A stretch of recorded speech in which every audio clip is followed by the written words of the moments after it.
far worse things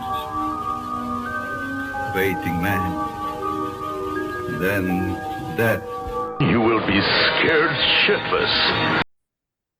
Good evening. This is S. Michael, and with me, as always, is Erin Dawn. Slinky Giallo. And we are the Scared Shitless podcast, and I am absolutely thrilled to include our second David Cronenberg movie, although the first one I did by myself during my hiatus from the team, which was a big mistake. I went back and listened to it later, and I just basically rattled through the movie like a manic idiot. But I'm leaving it because it's funny in spite of itself. So I did The Fly on my own, but I do want to someday do The Fly with you guys because it is such a great freaking movie. It's in my top 5 always. But The Brood is what we're doing this evening.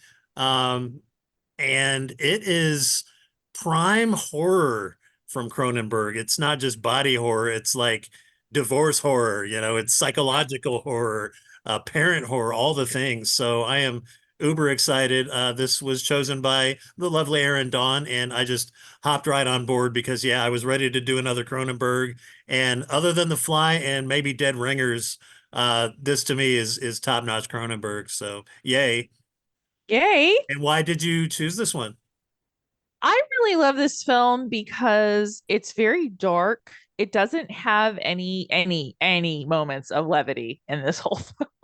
Like the inherent Canadianness of it is obviously, slightly amusing in the accents and the word house, but overall it is about the loss of a marriage, and it is about divorce, and it is about a really brutal custody battle, and it is about how grief can manifest itself in the form of physical disease and pain and things like that. And it was written because Cronenberg was going through a really disgusting, messy divorce. Right. And he was very angry at his ex-wife and, kind of came up with this idea of this personification of his anger and his just grief. Imagine being her and going to the movies to see this, seeing like all of his anger and frustration played out in this brutal film. I can't even imagine.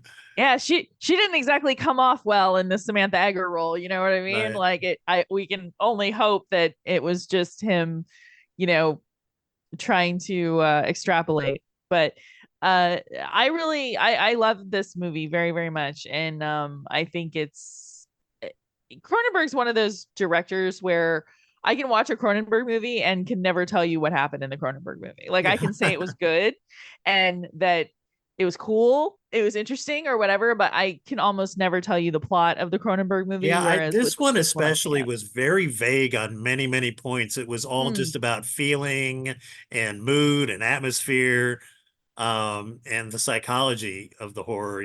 There wasn't a whole lot of explanation about what exactly is going on, so yeah, I get that. Same thing in Dead Ringers and a lot of his films. Yeah, it's like he doesn't really spell things out for you. So yeah, I think there was a time when I actually looked up psychoplasmics online to see if it was a real thing, and it was like, no, it was made up for the movie. So thank God for that. Do you recall the first time you saw this? Yes, absolutely. I saw this because Hillary and I watched it for the show like 3 years ago, maybe. And for your other show, which is called for Manic Movie Monday, we watched it and just really, really liked it and connected with it. Just going through just divorce stuff, and just rage stuff, Yeah. But I really enjoyed it. It's one of those movies I can just kind of wrap myself in a little blanket and watch and just it's dark as fuck. It's so dark. It's so brutal and dark. How about you, Slink? Have you seen this before? When did you? I've seen this movie 3 times and I still couldn't tell you what happened. Because it's a Cronenberg flick. I saw this when I was 10 because it came on TV. Just thought it was weird. Just thought it was a weird movie. Didn't realize all the underlying shit that was in the movie until I watched it later on because of Bravo's movie moments. I forgot about it and I went and revisited it. And it's Cronenberg flick. I'm with Cronenberg. I'm cool like every other film with him. Like Uh-huh. it's like The I'm about the Fly's same, really yeah. good. It Video Drone's really crazy, but it's I like the body horror stuff. I like the rage babies. I like the like it's brutal. There's some brutal shit in the movie, like when the rage baby's killing what's his face with the fucking the hippie paperweight, Yeah. the hand blown glass paperweight. I call them hippy dippy weights. The two, he double fists it. He double fists it. So like that's brutal. Plus, it's just fun watching Oliver Reed because I look at her when we watch anything with Oliver Reed in it. I look at her often, all the time, and I say, I wonder what he smells like, bourbon or beer. Right. And so it's just Oliver plus it's fucking always cool to Reed. hear him talk because he just has there's a way someone says toast, but then there's a way Oliver Reed says toast. So it's kind of cool. So it's just like I'll listen to him read a fucking phone book, man. Like, but no, it's crazy movie. It messes with you the more you sit and think about it, and I think that's what I really like about it because it's a Cronenberg flick. But yeah, that's the thing I like. I think the most about it is that it just tinkers away in your brain Yeah. because we're both kids of divorce, so it's like oh shit. Yeah, so yeah, no, it's a great flick. But yeah, I was way too fucking young when I saw this movie, but I didn't realize what it was about. Like when she lifts up her dress and she looks like a pig. There's bait, like it's just wild, man. It's wild. So yeah, Yeah, it's absolutely. trippy, man. So I first saw this when I went on a Cronenberg binge in my early 20s. So right after Dead Ringers, which I fucking love. And yeah, I would love to do that one someday as well. I was gonna say Um, I've actually for being the daughter of a gynecologist, I've actually never seen Dead Ringers. okay. Either I'm and not gonna Slink say you'll hasn't. love it because I Yeah, I never don't think am I've quite seen it. sure with you, but I think you'll like it. Yeah. Okay. It's like The Brood. It's like a nightmare, and Mm. not a lot of explanation, but a whole lot of just dark shit. So yeah. And I think if I know that Jeremy Irons got some major nominations for that role playing twin gynecologists. But the one thing that always sticks out to me about it is there's a scene in the movie where he commissions an artist to create gynecological instruments for mutant women and then proceeds to use them on a patient. So, Oh, yeah, just I wish dark, my dad dark was still shit. alive. But the first time I saw this, yeah, I was on a Cronenberg binge after seeing that particular scene. I was like, oh, I gotta see more from this guy. Of course, I'd seen The Fly and fucking loved it. But yeah, so I watched Rabid, which I confused last week. The clinic in Rabid is the keloid clinic or keloid clinic, but the clinic in this one has a different name. The But Soma, yeah, it's called the Soma Free, the yes. Soma Free Therapeutic Clinic, which is actually in Toronto, Ontario. And it was a shot at the Courtright Center for Conservation in Woodbridge. And it's basically like this almost like it's like in the middle of a park, Uh-huh. right? So like you could actually conceivably go and have your wedding there Yeah, I now. noticed the That's surroundings were gorgeous. I mean, which isn't yes, unusual so for beautiful. Canada, but It's a yeah, pretty fucking movie. that's The cool. background of Oliver Reed's place, man, when they show the yard of his house, it's fucking gorgeous. Yeah, it looks like a ski lodge. Yeah, I mean Cronenberg, I Lodge mean to do Canada in some general just murder. has the best Like locations it looks for good. Yes, filming. yes, agreed. Absolutely agreed. I love the locations of Cronenberg's movies. I love Yeah, I actually Nightbreed. went to Yeah. several of the locations for the Dead Zone, like the Screaming Tunnel and the gazebo, which is no longer there, but they replaced it. So it was still like being there. The courthouse. It was just really freaking cool. But yeah, so after my binge, I included The Brood in that. And yeah, it just really stuck out as like the most nightmarish, I think, of his movies. It Mm. really does feel like a bad dream. So Yeah, no, I was going to say Art Hindle for the win because this is the second movie in which he has a coat, which I want to ask him where he got it because he wears one in Black Christmas and then he wears yes, one in this. Yeah. Yeah. He fashioned himself a nice coat. It's wild. It's cold in Canada. There's a lot of snowsuits in this movie. There's a lot of like there's a lot of attire that I wouldn't be used to having grown up in Florida. So I right. was gonna ask Slink because there's like snowsuits. I never owned a snowsuit. Did you own a snowsuit, Boo? Yes, I had several, and at one time I looked like I was going deep sea diving. Yeah. Yeah. So Like the kid in Christmas Story, you can't put your fucking arms down, you know? That's the thing, man. Yeah. can't put my arms down. Yeah. So Yeah. How do you want to do this? I have the entire thing I memorized. also So have that pulled up. So you and I and Slink as needed, because you've seen it 3 times. I've seen it probably 5 times. But yeah, we'll go through it like we always do chronologically, starting with the opening credits, which Howard fucking Shore, you can't say enough awesome things about him. He is an Oscar-winning composer, did Lord of the Rings, has done a shit ton of Cronenberg movies, including The Fly, which honestly is one of my favorite soundtracks, period. So yeah, just that opening moody, dark, hey, we're going into something weird and creepy score of his. And this was the first time they collaborated. So It has that it's I don't mean this in a bad way. It has a stock sound to it where it sounds like it's going to be awesome. Does that make sense? The yeah, score, no, like if when you if first you hear it, were to the look up, theme, awesome score you're in the dictionary and yeah, you had a it's like sound there's bite, a bunch of yeah. hallmarks in the beginning where you're like, this is going to be a fucking banger. Like, yeah. agreed. Yeah, and Completely agreed. honestly, Old school when it sound comes to to it. the It's like craft of this really movie, cool. I would say that Shore added like probably the biggest piece of craft to this film. Because the cinematography is okay, the shots, the scenes, the camera work, they're okay, they're good. But not mind-blowing or anything. But Shore's score is fucking epic. So Yeah. It's like comforting. It's weird. It's such a weird feeling I got when I heard it. I was like, oh, it's nice. It's nice. It's like you're in good hands. I'll say it. You know? Dennis Haysbert walks out.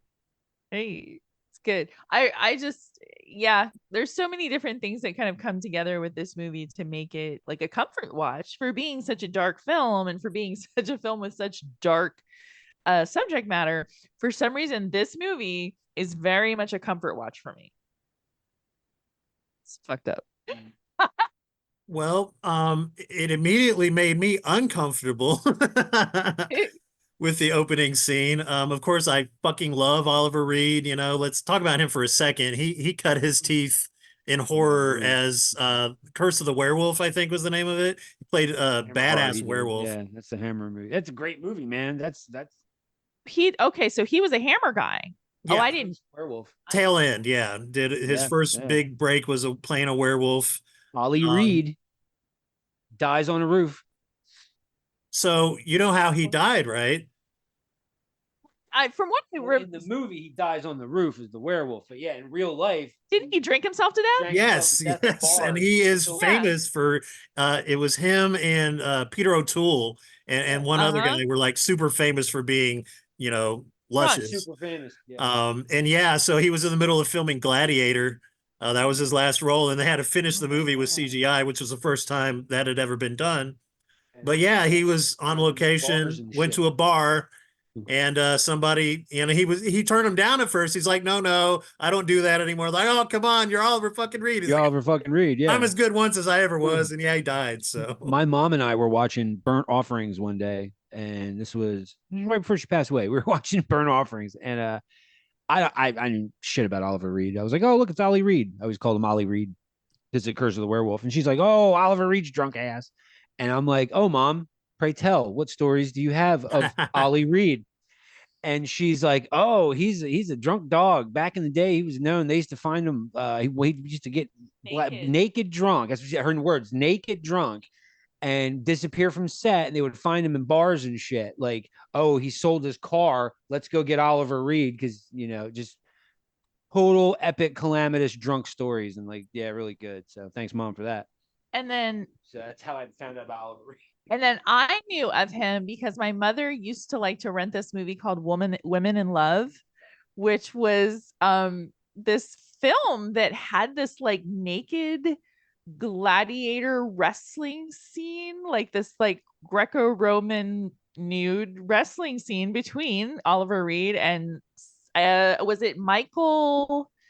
Oh fuck. Okay, from he is an English actor. He was in Michael York. is it Michael York? Is that who it is? Basil Exposition from Austin Powers and Logan Yes, that's Run? exactly. Yes, Yeah. yes. Okay, so yes. Oh it my was Michael. God. Yes, I'm getting like weird gay there- vibes now. Yes, there is a nude Greco-Roman wrestling scene between those two men, and that's where I knew him from. Like I was like, oh, that's Oliver Reed. I was like, huh. He's not. He's very You No, just he's tickled really my British. queer funny bone. I'm straight as a fucking board, but if I was gonna go queer, it'd be for Michael York or Oliver Reed. Right. So, but it was a really big scene because this, I guess Women in Love was a D.H. Lawrence story, novel, whatever. And so that was a thing. And Murphy. Murphy also does not like naked Greco-Roman. No, he is not a fan. Oh, Murphy. Yeah, all right. But yeah, it was. Let me before we out two actors, let me just make sure that and Michael York is in fact in Women in Love, because I'll be really upset if that's not. Right. Yeah, Well, no, Oliver Oliver Reed Reed, from Curse of I the first Werewolf. saw him, not the werewolf movie. The first thing I saw him in was Oliver, the movie, the Mhm. musical, and he plays Bill Sykes, and he Yeah. scared the shit out. He's so brutal and mean. And I always kind of associated him with just a fucking badass tough guy who drinks, and he Mhm. almost got to play Quint in Jaws. They offered him the role and either he was too drunk or turned it down or some Yeah, shit. too drunk to do it. Okay, so I was really wrong. It is indeed Oliver Reed naked, but it is Alan Bates. That is the actor that he has a so it's not just Michael York. I thought about that, but Pump the brakes. not gay. Okay. Really British. Just really British. Yes. So yes, that was my exposure. My exposure, LOL, to Oliver Reed was that film. But no, he's a fantastic actor. But yes, he was very much well known as an alcoholic. In fact, on the set of this film, they actually found him just wandering around naked, from bar to bar, in the middle of fucking Canada. Yeah, as you do. As you do. Take off, hey hoser. Yeah, I can see that. Lay off Ollie, eh? Eh? But I know one of the things that, like, because you have a therapy background, what is this type of therapy called where you are like almost regressing someone back to their childhood and then kind of like challenging them? Because it's not EMDR. It feels like psychodrama or something else. I just can't think of what it's called. Yeah, I mean that's how I took it, was psychodrama. Psychodrama. Okay. Me. But I got it right. but it's very uncomfortable. I mean, it immediately, Yeah. the film immediately on a black background goes in Oliver Reed and this patient, and they're doing this psychodrama, and Oliver Reed is just treating him like shit, and the poor guy is like, just regressing into his inner child and Challenging his masculinity. oh my God. And then we get the first reveal, right, of the psychoplasmics technique or whatever. And that's the weirdest thing about this movie, is that they never explain what the fuck it is, how it works. Do they give the patient some kind of serum that allows them to tap into their, psychobabble shit that, makes a reaction occur? Why is Samantha Eggers, why does she get so much worse than the rest of them? So they don't explain shit, but that's okay, because again, it's like a fucking nightmare. It's like you kind of drift through things and you just accept them as they happen. So I accept that, because when Cronenberg was going through his divorce, nobody probably explained shit to him. I literally just made that up. that really works. I work with dads. I do father engagement services, home-based casework, called Father Engagement. And these poor dads have no idea, what they've gotten themselves into half the time. And half of my job is explaining the court system, who's got your kids, what rights do you have? And yeah, I'm sure in the 70s, Cronenberg and other men had nobody in their corner, so other than their lawyer. So I totally get that. I totally get that disorientation, like, big time, big time. Yeah, and what a Yeah. fucking nightmare, you know. And then we meet Art Hindle, who is our Carveth, our dad, basically, our dad of Candy and husband, or soon to be ex-husband, of Samantha Eggers' character Nola. And he's just watching this weird psychodrama unfold. When I first watched this film, I've only seen this movie twice. The very first time I watched this movie, I literally thought they were in the middle of a theater class. Like it was theater. He's giving lessons. Like it's theater in the round and everyone. And then I realized that they all have the same brown gi on. They're all Right. wearing gis. So it's and I was almost like a cult oh, in a way. Yeah. like a therapeutic cult. Like it's therapeutic Canadian cult. Yeah. Cut to, and Art Hindle's there to pick up his little girl Candy, and take her home. And What'd you call her? Low rent Heather O'Rourke. Poor Right. little girl.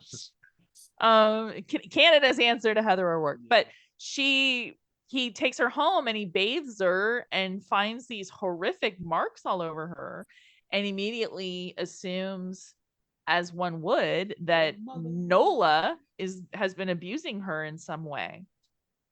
And so he goes back to the thing and confronts Oliver Reed in a very short robe.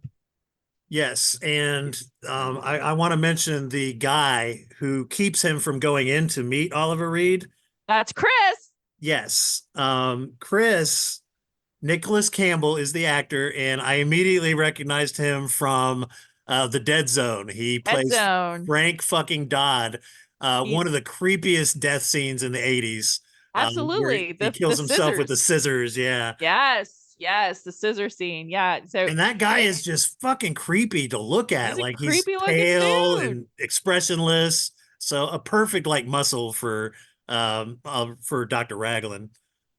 Yeah. And then I got kind of a partner vibe from them, if you know what I mean. But he literally is just his muscle. He's the person who lets people in and doesn't.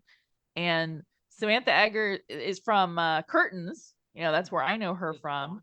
Audra from Curtains. She'll always be Audra. She's so fantastic. Like she's delightfully over the top, and then super British, but then also slightly understated. Like she's not like a Faye Dunaway over the top, because I'm like a huge fan of Mommy Dearest. She's not that level of over the top, but she's theatrical. Yes, and that's how I would describe it. Yeah. Yes, theatrical. Thank you. Almost Broadway style delivery, Broadway. Yeah. You can tell she's a theater actress. You can tell she's a theater actress. Yeah. Actors don't move all the time when they talk. Theater actors do. They constantly move. They're very expressive people. Yes. They talk with their hands to see what they're doing. Very expressive. So he brings Candy to see Grandma, and we meet her mother. And there's it's interesting because like there's a couple different like things that lead us to believe that Mom was kind of a hoe. Like well, she's a lush, right? I mean, she's a lush. She's a lush. Yeah, absolutely. But there's a line where later on where the cop is talking to Carveth and says, well, was she married? Was she whatever? And he's like, she was divorced and had several lovers, but nobody of note. And it was like, oh, Grandma getting around. Granny was a hoe. So because Art Hindle has gotten in touch with Dr. Raglan, and basically told him like, look, my wife is abusing her. Raglan then takes this information and brings it into a session with Nola to try to get her to admit that she's abusing her child. And in fact, she starts going through the psychodrama of her own, what she perceives as abuse of her from her parents, which is, we don't ever know if it's real, if she made it up, or if it's a manifestation, or we don't know. Like, it's so abstract, really. I don't. Yeah. Yeah, I mean, it was Nothing. again like the psychodrama at the beginning, very uncomfortable, to see someone that vulnerable talking about the worst moments of their lives. But then there's always with her, there's this sinister undertone of like she almost is proud of it, like she's going to use it somehow, that I don't know, the way she presents it is way different than the first guy. Yeah, I see her as a very fearful character who is stunted emotionally and is desperate to hold on to her marriage. And is desperate not to be branded as crazy, even though she really has taken it to like next level at this point. And then I see Oliver Reed's character as this doctor who is desperate to prove his theory of psychoplasmics. Right. And a lot of his should we say patients haven't really proven the theory, but Nola has. Like Nola is proving it, and it's like it's the line from Jaws, right? It's like to prove that, wouldn't you? Get your name in the National Geographic. Get your name in the books. Yeah, and then okay, so Frank is trying to build a case so he can get custody of his daughter, and part of that is defaming psychoplasmics, and so he meets with this really kind of funny guy, Jan Hartog is the name of the character, With a and crazy comb over. played by Robert A. Silverman, who was also in Scanners, Existence, so two other Cronenberg films. And he's done other stuff with Cronenberg, and also Jason X, which also featured David Cronenberg. They must have filmed that in Canada and just thought, hey, let's get Cronenberg and a couple of his buddies to hang out with us. So. I don't know anything about Jason X. Yeah, I was gonna say in Jason X, I didn't know where they shot Jason X, so that that would make sense since Cronenberg has right. that cameo at the beginning, but yeah. And since they filmed part 8 in Vancouver, Jason takes Vancouver. But yeah, so we meet this former patient who, in a very amusing but nasty scene, kind of talks about, how it's all fucked up bullshit, but he now has cancer thanks to plasmatics, and it's like, oh. Yeah, and there's a lot of theories that people create their own illnesses, not necessarily obviously like actual diseases, but like that a lot of people create their own like psychosomatic type stuff with the fact that they have this repressed rage, repressed issues from their childhood, things that they haven't really quote dealt with yet, which then can manifest itself in the form of things like allergies, like itchy skin or losing their hair. Yes, but it can manifest as chronic illness over a lifetime. Yeah. And in fact, they've flirted with the idea of adding trauma to the list of carcinogens the CDC has, along with shift work, if you can believe it. So that's amazing. And I totally I buy it. I absolutely fucking buy it. So when they're at the grandma, when they're finally over at grandma's house, we finally see what we think are children, right, climbing into the kitchen, and like they busted through a window, and then they're just doing things that kids would normally do, which is just like wrecking havoc on a kitchen. So you kind of think of this as like, oh, these are like little Oompa Loompas or something in snowsuits, right? But then grandma comes in and sees this, and these fuckers go bananas. Like they grab meat tenderizers and just start tenderizing grandma. Yeah. And it's an interesting scene because there's no music. It's very like stark and brutal. Yeah, visceral. Yeah, just very visceral scene and very with a hammer. Like you feel it. Yeah. You feel the beating. And then Candy has to come in and find her grandma, which is very sad. And then we see like these things, these creatures, which look like children in little snowsuits. They look like little candies. basically, just in these like little snowsuits and whatever, and you see their like little tiny alien hands are all bloody, and they're like grabbing what's the banister? Banister. Yeah, the Yeah, banister. the banister Grabbing with the the bloody- banister. Yeah, I and got getting 'em- notes of Don't Look Now, like with the red jumpsuits, red jumpsuits. snowsuits. Yes, yes, absolutely, agreed. Symbolic Mhm. of, the rage.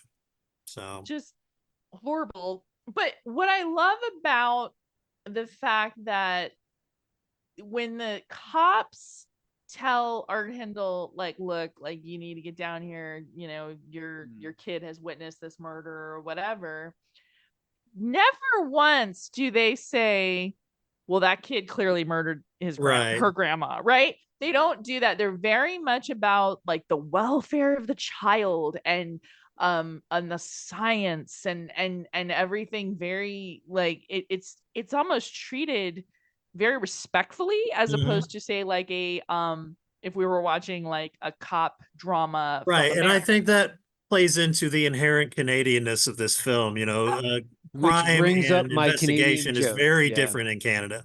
absolutely. I said to her today, there's a scene in the movie where somebody says 45 minutes. And I mentioned to Erin, I go, Canadians are so nice. Their 45 minutes is only a half an hour.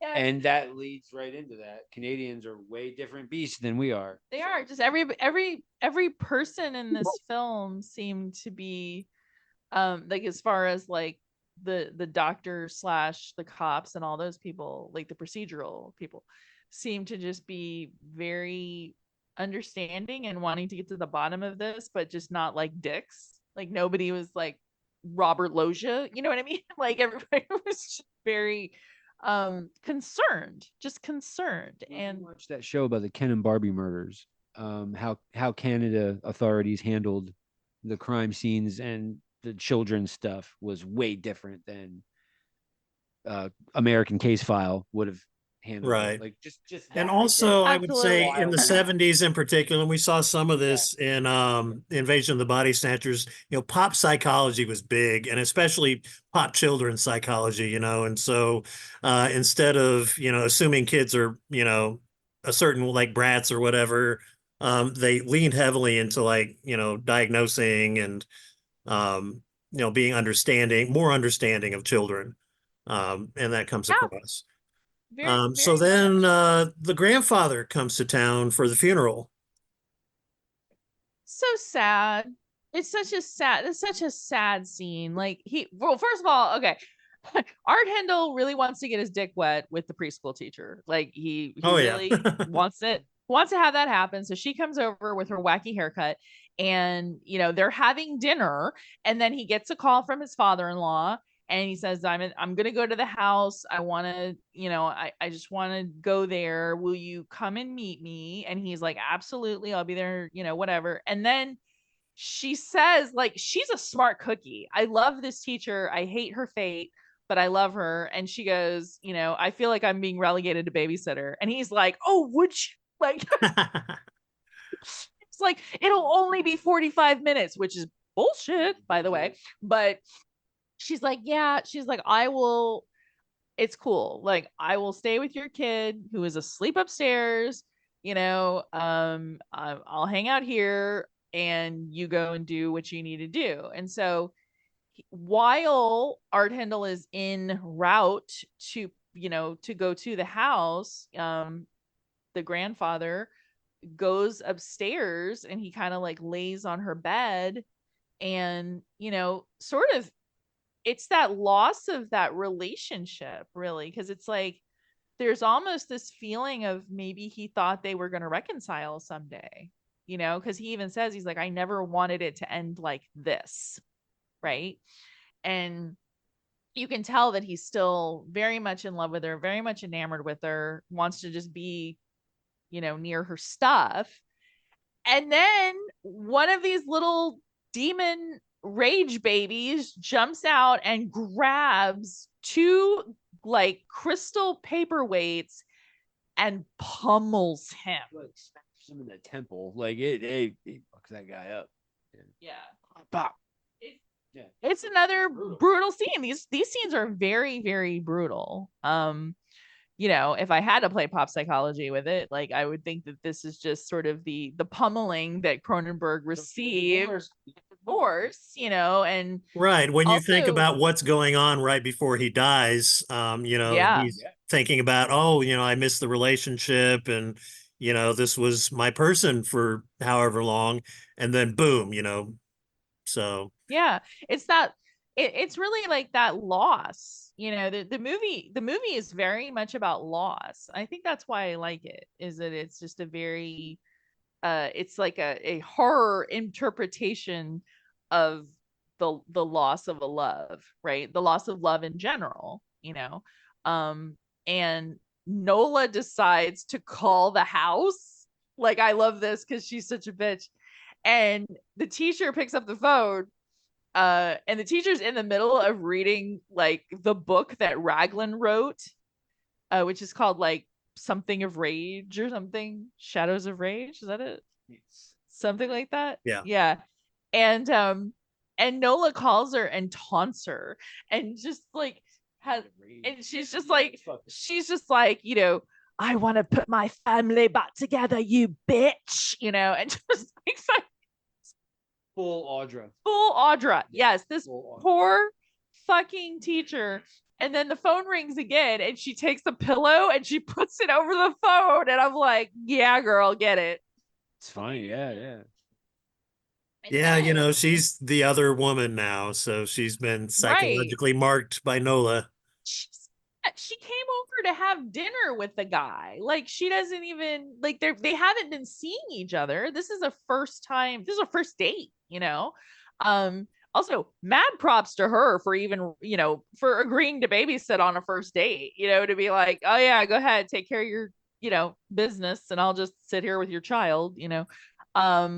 Well, there's an alien autopsy. Yes, so they found When the they show the body, rage baby right? on the table. They found the body at the scene, which it was weird. Yeah, The with kid the just purple ran out filter, of it juice. looked like alien autopsy.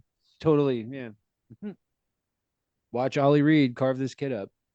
Yeah, no, it's such a strange scene because there's there's the coroner, right? And this weird alien child monster thing that's on the slab. Yeah, he's on the slab and has no genitalia and No teeth, operates no navel. no navel, and operates almost as if they are on fuel. They have a fuel, and it isn't until now that I realize that their fuel is Nola's rage. Yeah, meaning exactly. like whenever Nola is angry or upset, that's when these fucking things appear. Yeah, the Like, rage she's- babies is the perfect name for them because that's exactly what they are. Rage babies. So he sees this and he's like, oh my God, like, but nobody's questioning this. That's what I love about that, is that the coroner, they're all flummoxed by the science of it. They're This happened, and they're just like, it doesn't really matter. Why is this happening over here? agreeing with it. They're like, absolutely, this fucking alien being. I mean, like the one guy comes up with the theory, right? He's like, somebody had a fucking mongoloid child and the child got loose and they hid it out for as long as they could, and it was just like, oh, That's your rational explanation. Okay. understanding rational explanation for this, really like that. But major props to the teacher, because when he returns 8 hours later or whatever, when he returns to his house, she is like, she looks at him and she goes, you got a lot going on. Like, you got way too much going on. I don't want to get involved in No this. brown chicken, brown cow for you, buddy. Yeah, like there will be no my pixie cut is not going to go anywhere near your dick. Like, we're done here. And she walks. So That's funny. My pixie cut. and then hold on, gotta pull Well, up my so there's news coverage, right? It becomes a public panic, which is great. Even though they don't explain shit, they still kind of keep it real. They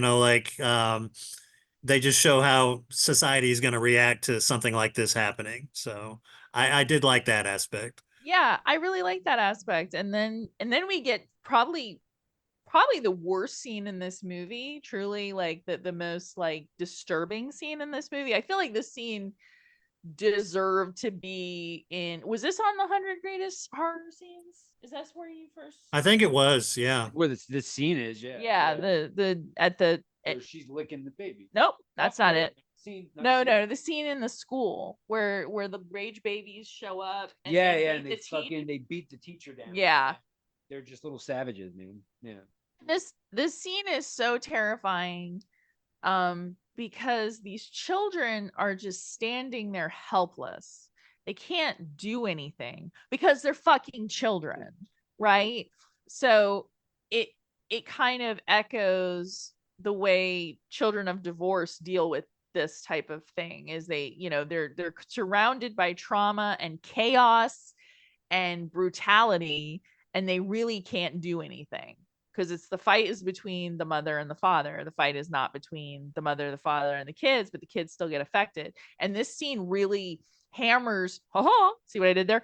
This home is that you've got these two rage babies who are there, and they just tag team this poor teacher, and they're just beating her, and then they wrap her up in like a child's like finger painting. Like they wrap her up in that paper that the kids use to like draw drawings on, and these children are traumatized forever for the rest of their lives, much like most children are traumatized. It's like an actual divorce. Yeah.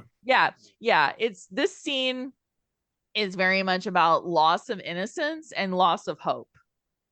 Just because this is their mother figure. This teacher is kind of their mother figure for 8 hours a day, and she's just been destroyed by something that looks like them. So it's very, and even though that the kids are there for the teacher, there's still this, natural sense of danger. Like, oh my God, the thing that killed grandma earlier and grandpa is now in this school with these young children, and they're just kind of there for a minute before they do their thing, and it's like, oh my God, what's going to happen, and then they do their thing. But yeah, those poor kids just standing there watching, what are they going to do? And then what's interesting is that they're all dressed the same. They all have those weird snowsuits on. They're like, like little Candies, right? So when they first come in, Candy's the only one who recognizes that they're not children, and they take her away.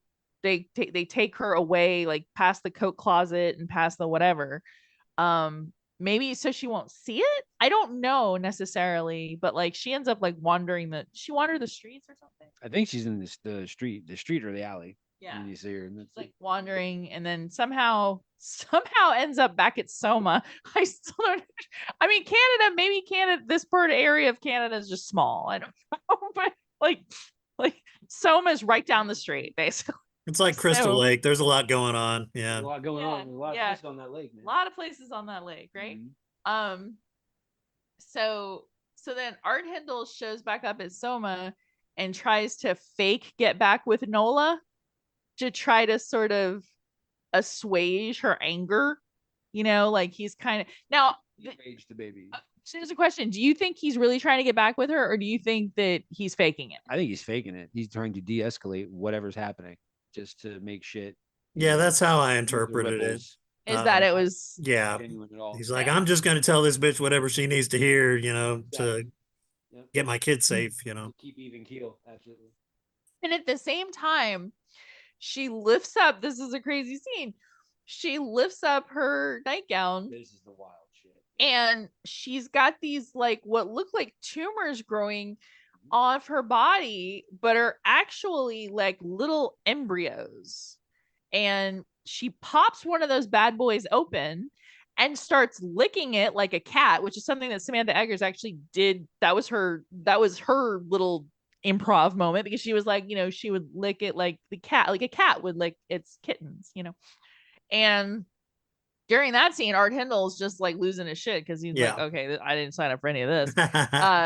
And then meanwhile, Raglan is out, like goes to the place where I guess Candy is asleep, and looks around, and it is like a fucking like camp counselor nightmare. Like it looks like a a barracks, right? A barracks of rage babies, and they're all asleep Yeah. because Yeah. at this And point, you'll hear right, it during my scared shit list, but what a right. creepy At fucking this scene. Oh my point, God. Art Hindle has kind of calmed her down, so the babies are asleep, right? And then as she realizes that he's totally full of shit, he has no intention of getting back together with her. Her rage is building and building, and these fucking things start waking up. And then this scene is just bonkers. This is like a zombie. Yeah, Dog. yeah, that's literally what it looks like. You know, arms and fucking hands going. Yeah, the arms and hands and just things going, and they're doing acrobatics. There's Rage Baby Deluxe. Rage Baby gymnastics. You know, it's wild. And you know, Oliver Reed, you know, bless his heart in this one moment of the movie, but he's actually holding Candy. He puts Candy down and he's like, "You need to run. You need to fight. You need to run. You need to get as far away from here as humanly possible." And then he goes and has a drink. and they just The author of goes and gets Plasmatics drunk, yeah. becomes its next victim. Yeah. he becomes the victim. Yes, he sacrifices himself so that Candy can get away. So the rage babies kill Dr. Raglan. And yeah, dude, I don't remember the very end of this movie. I don't know if they just leave or if they set her on fire or She asked me. I was like, no, it's just kind of left. So they she just gets leave. like completely whacked. You know, she Yeah. refuses to lose custody and threatens to kill Candace. Yeah, she you said, know, I would rather than rather give her up. see, yeah, I would rather see Candace dead than with you. Yeah. And so Candace is hiding, but the brood is after her now. And then Frank kills Nola, which in turn kills the brood. Rage babies. Yeah, all the rage babies die. And then How does he kill her? Do you remember? Oh, he chokes her to death? Yeah, he strangles her. Strangles her. Okay. And so immediately the brood collapses. He finds his traumatized daughter. They sit in silence, but then this nice little twist at the end, small lesions appear on Candace. Yeah. Yeah. Which is generational trauma. Right? It's now this anger, this anxiety, this shit that the mom was sort of, you know, giving off or whatever is now going to manifest itself in her child. More rage babies. More rage babies. More It's Alive babies. Yeah. The cycle continues. Yes. We said that when we were watching it that the faces reminded us very much of the Larry Cohen movie It's Alive. Yeah, I can see that. Yep. Ugly God, ass I haven't fucking seen that children. movie for fucking ever. But It's yeah, not, I remember it's on the cover. So hold up. yeah, yep, totally. The poster of It's Alive is far cooler than the movie It's Alive. For sure. I did want to mention before when you were talking about her licking the fetus. So Cronenberg had to fight to get that scene included for obvious reasons. And he ended up, you know, convincing them because they took the scene out at first, and he's like, fuck no, you can't do that. Why not? It's gross. You know, you can't have a woman licking a fetus. And he said, because if you take it out, watch the movies and tell me what you think she's doing. It seems like she's eating the fetuses. If you removed she's feeding her rage. She's nurturing her rage. That's right. what the but by including is. the lick, it's more like a loving, almost, you know, yeah, this is a part of me, you know, kind of deal. Yep. So it works better thematically, but also, you know, what it's implying works better as well for the ratings board. So he won that argument, thankfully, and we got one of the nastiest scenes in the movie. But I guess, yeah, we've gone through the whole movie, you know, amazingly enough, with its dreamlike state. It's difficult to go through a chronology with such a dreamlike film. But so we should do the scared shit list. You will be scared shitless. And of course, the scared shit list is the time on the show when we talk about what was actually scary to us about the film, or what may have been scary in the right circumstances, such as watching it alone at night. And for me, I was watching this movie alone in my early 20s.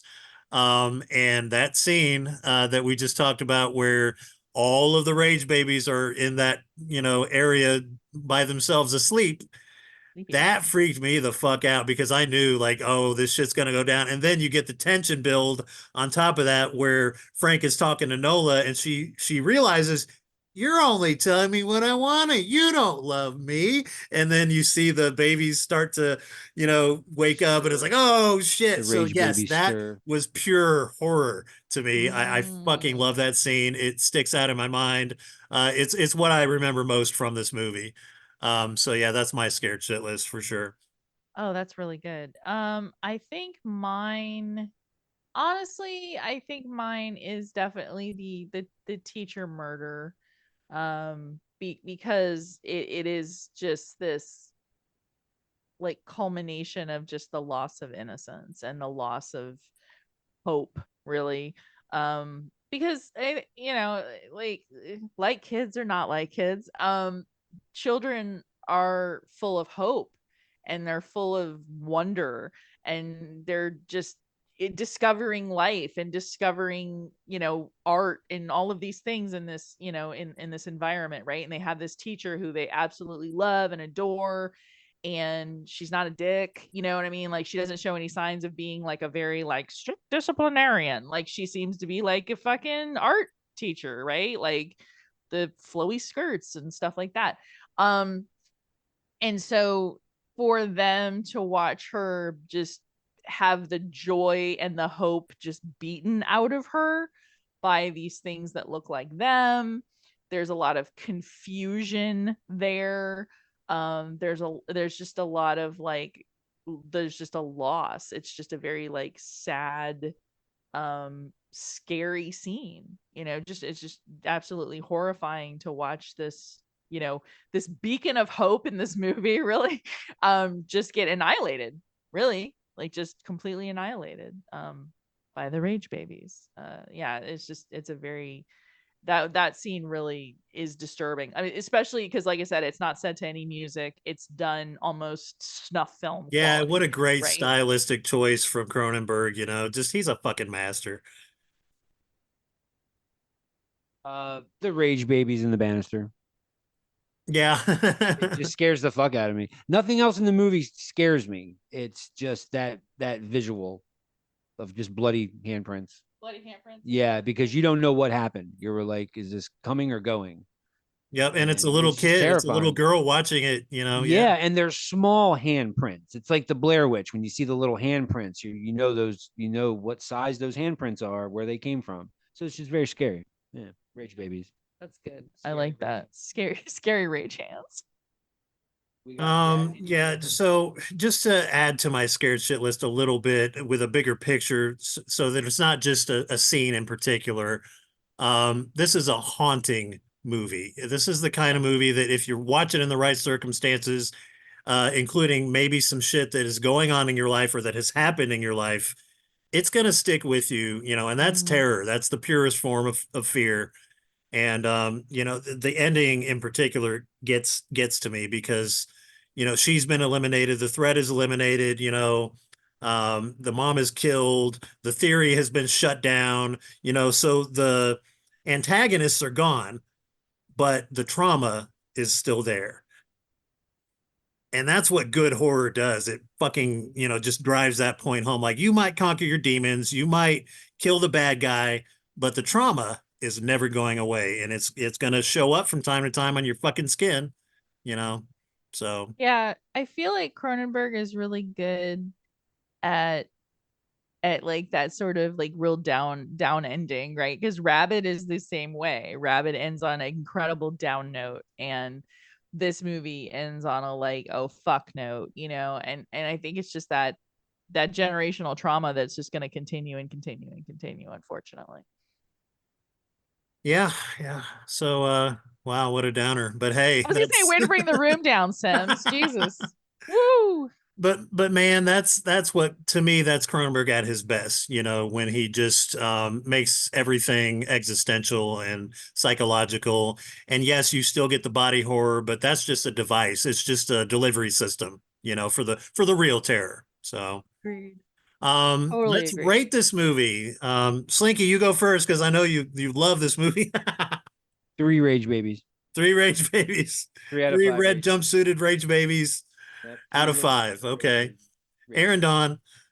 I'm say I love this movie so much. I'm gonna say 5 out of 5